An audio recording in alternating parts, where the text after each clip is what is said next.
Pessoal, paz do Senhor Jesus, estou aqui mais uma vez. Lembra que eu fiquei devendo para a gente falar um pouco sobre o tabernáculo de Moisés. Eu quero resumidamente falar sobre todas aquelas peças que têm símbolo importantíssimo para todo o povo de Deus. Sabe? Oh, meu Deus do céu, se a gente parasse para entender o quanto Deus tem falado de uma forma clara para a humanidade a respeito do seu propósito, do seu projeto de salvação para a humanidade, através do Senhor Jesus Cristo, através do seu Filho que foi enviado, formando para si então um povo exclusivo e zeloso aqui na face da terra. O grande problema é que o inimigo, o diabo, ele parece que joga isso para frente para as pessoas preocupar com a vida eterna só depois que ele partir dessa vida, mas não é assim. A gente sabe que não é assim, Deus já estabeleceu, e da mesma forma que tudo acontece aqui na face da terra, tudo você tem que fazer agora. Nós temos que buscar a nossa vida eterna agora, enquanto ela está colocada na nossa frente. E nesse vídeo quero mostrar um pouco a respeito do quão importante é a gente conhecer a história do tabernáculo de Moisés. Se dá para vocês verem no telão aí, ó, o tabernáculo de Moisés era uma tenda portátil que abrigava a Arca da Aliança. Veja só, a Arca da Aliança, um lugar sagrado para os israelitas. Outra palavra forte aí, os israelitas, porque todos aqueles que hoje estão buscando a Deus de verdade, de fato e de verdade, na verdade ele se torna assim um israelita, um novo israelita, né? Foi construído por Moisés, amando de Deus, do Criador, aquele que pode todas as coisas, aquele que criou todas as coisas, e após a libertação dos hebreus do Egito. Então, é claro que a gente nunca vai entender as coisas de Deus enquanto a gente estiver preso na escravidão do pecado.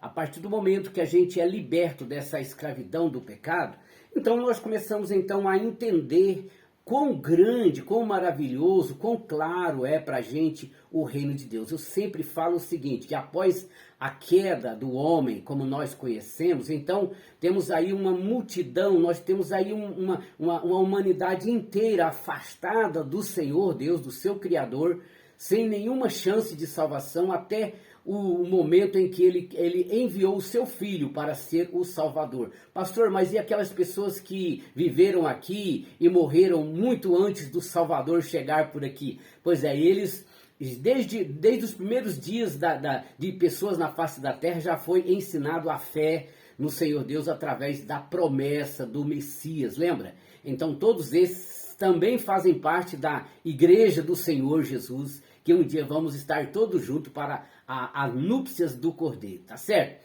Então vamos rapidamente aqui, vou passar aqui um pouquinho aqui para a gente compreender. Deus pediu a Moisés para construir um tabernáculo, um lugar sagrado, onde ele pudesse habitar no meio do povo. Vamos parar um pouquinho aqui para a gente ver.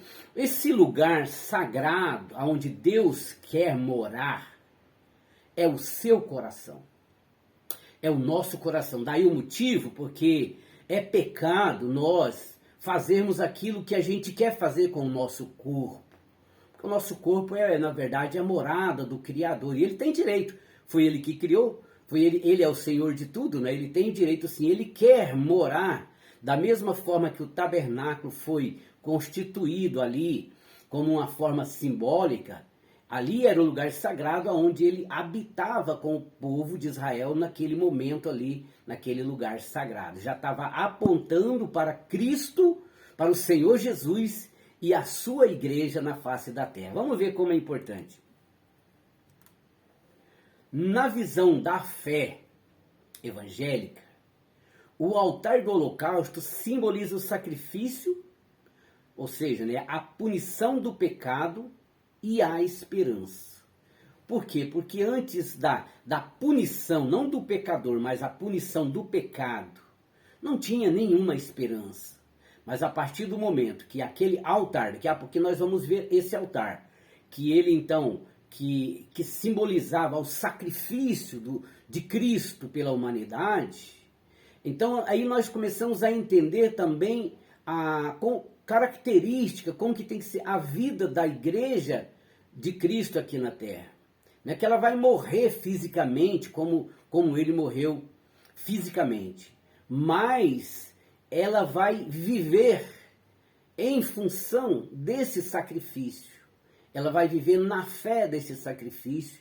E aí é com certeza que ela também vai se tornar, ela vai se tornando cada dia mais como a realização desse símbolo do altar do holocausto, que era o lugar do sacrifício, né? A igreja é o lugar aonde a punição do pecado é feita através da oração da fé, através do culto verdadeiro a Deus, através daquilo que a igreja ensina de verdadeiramente baseado na Escritura, através do batismo nas águas, o batismo no Espírito Santo, o novo nascimento. Então o pecado é punido e abre espaço para o quê? Para a esperança. Isso acontece aonde? No circo? Não, acontece na igreja. Aonde é que está a igreja do Senhor? Ela está espalhada em todo o universo. Aonde tiver uma igreja cujo o principal, o Senhor dessa igreja é o Senhor Jesus, então aí é uma casa de oração, é uma casa de Deus. Tabernáculo, o Senhor Jesus e a sua igreja gloriosa. Veja como é maravilhoso.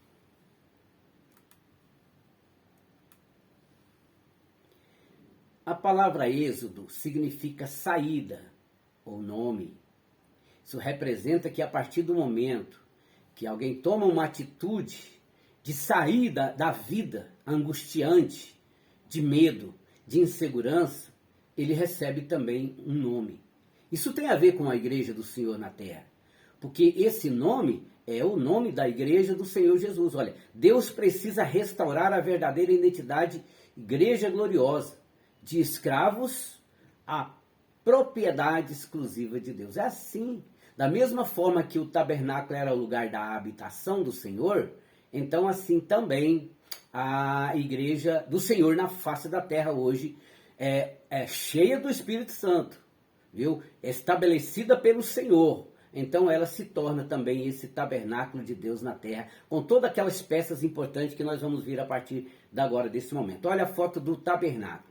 Tabernáculo, né, se a gente vai ver logo na entrada, na porta, nós vamos ver aí o altar do holocausto, logo na frente a pia de bronze, que era aquela pia que ficava ali sempre com água, e logo depois tem o lugar santo, onde está ali no lugar santo, foi estabelecido ali um candelabro, que tem um significado muito grande, também naquele lugar santo, a mesa com os pães da proposição. Pastor, o que é isso? Daqui a pouquinho nós vamos entender. Também o altar do incenso, que nós vamos entender daqui a pouco. E depois, no último compartimento, estava a Arca da Aliança, que é a presença do Senhor, e dentro da arca estava a lei. Então, no fundo, através da graça do Senhor, nós estamos sendo guiados por uma lei espiritual do Senhor, que estava lá dentro da Arca da Aliança, né, que representa a presença de Deus. Não adianta sem a gente chegar lá na presença do Senhor, nós não vamos entender o que é a lei espiritual, não vamos entender o que é a graça do Senhor. E lá estava a lei, estava o pote de maná, mostrando que Ele é que nos sustenta, que nos alimenta, e estava lá também aquela vara de Arão, lembra do Arão, irmão de Moisés? Aquela vara dele que floresceu no deserto, um símbolo de vida, um símbolo de vivacidade, que Deus estava com eles no deserto. Deus abençoe a todos em nome do Senhor Jesus.